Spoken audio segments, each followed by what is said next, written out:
Halo pemirsa GPR TV, dari Sabang sampai Merauke, dari Miangas hingga Pulau Rote. Senang sekali saya Mona Zarinisa bisa kembali hadir menemani Anda dalam program Juru Bicara. Pemirsa, seperti yang kita ketahui, beberapa hari ini peningkatan kasus COVID-19 terjadi di Indonesia, khususnya varian Omikron.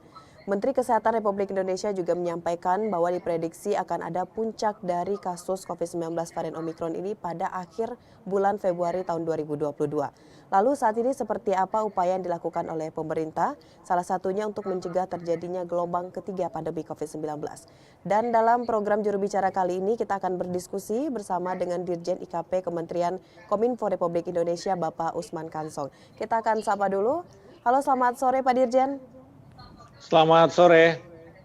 Baik, Bapak, ini terkait dengan kasus COVID-19 saat ini, yang adanya peningkatan dan Menkes juga telah menyebutkan tadi bahwa diprediksi akan ada puncak dari kasus ini. Sejauh ini sebenarnya seperti apa langkah yang telah dilakukan oleh pemerintah untuk menekan laju dari peningkatan kasus COVID-19 ini atau terlebih khususnya varian Omikron, Pak Dirjen?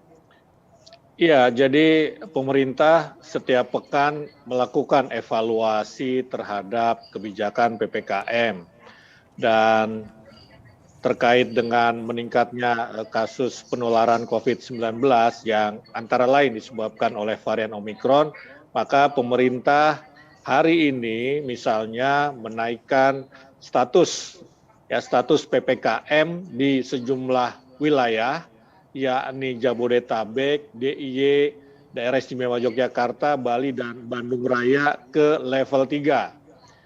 Nah, ini tentu saja penaikan level PPKM membawa konsekuensi pembatasan kegiatan masyarakat. Ya, misalnya untuk industri yang orientasi ekspor itu boleh 100%, orientasi ekspor dan domestik itu dapat 100% beroperasi asalkan ya 75% karyawannya sudah divaksin dosis kedua dan menggunakan Peduli Lindungi. Kemudian supermarket itu masih dibolehkan beroperasi hingga pukul 21 dan pasar rakyat hingga pukul 20 dengan maksimal pengunjung 60%. Begitu juga mal masih boleh beroperasi sampai pukul 21, tetapi jumlah pengunjungnya maksimal 60%. Warteg misalnya atau lapak-lapak jajan ini boleh buka sampai pukul 21 karena biasanya ini kan seperti warteg ada yang 24 jam beroperasi.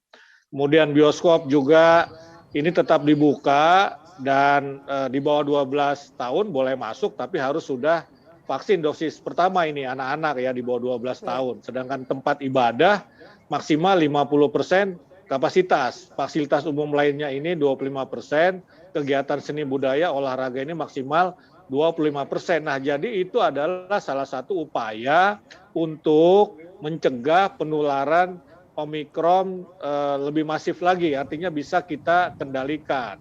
Ya, selain itu kita juga melakukan berbagai antisipasi lah, misalnya peningkatan fasilitas kesehatan yang lebih baik lagi, lebih banyak lagi begitu. Dan memang kalau kita lihat ini kan gejala Omikron ini lebih ringan ya. Kemudian juga ada imbauan dari Pak Menko Marinvest, Pak Luhut, agar orang berusia 60 tahun ke atas yang belum divaksin dan juga punya komorbid untuk tidak keluar rumah ya selama setidaknya 1 bulan inilah begitu. Dan pemerintah juga punya kebijakan untuk kantor-kantor pemerintah ini mulai kombinasi antara WFH dan WFO begitu, working from home dan working from office. Nah, jadi banyak kebijakan yang dilakukan untuk mengurangi potensi atau kemungkinan penularan Omikron. Baik Pak Dirjen, memang pemerintah harus gencar melakukan berbagai upaya agar tidak terjadi peningkatan lebih lanjut lagi. Dan tadi kita bahas sedikit di awal bahwa Menteri Kesehatan mengatakan bahwa akhir Februari ini merupakan puncak dari kasus COVID-19 varian Omikron begitu. Nah, sejauh ini persiapan dari rumah sakit seperti apa Pak? Iya, jadi rumah sakit tadi seperti saya singgung Kalau kita lihat ya, kalau kita lihat ini kan gejalanya ringan ya.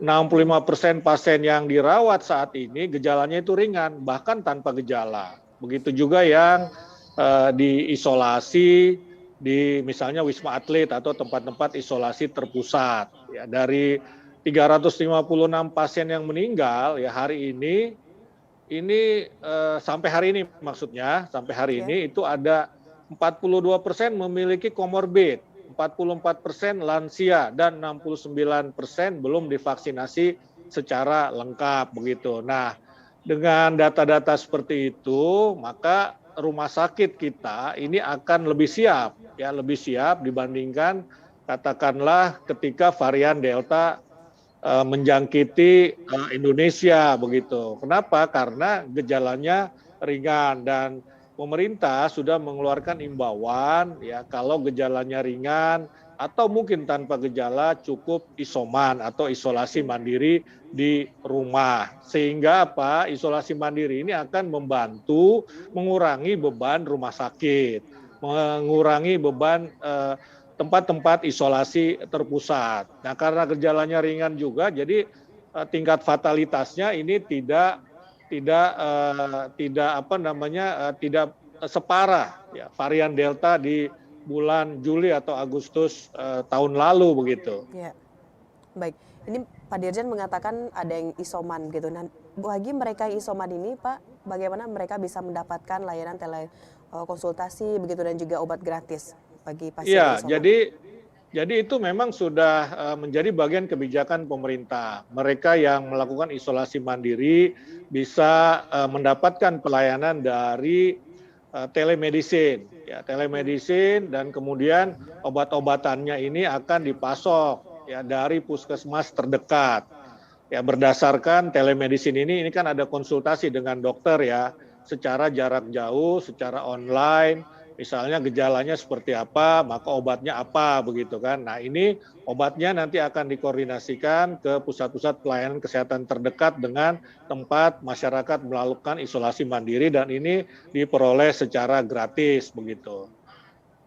Oke, baik. Setelah ini kita nanti akan bahas lagi mengenai kegiatan atau strategi pemerintah untuk mengantisipasi lonjakan kasus COVID-19 ini. Namun pemirsa, kita akan jeda pariwara dulu, tetap di Juru Bicara.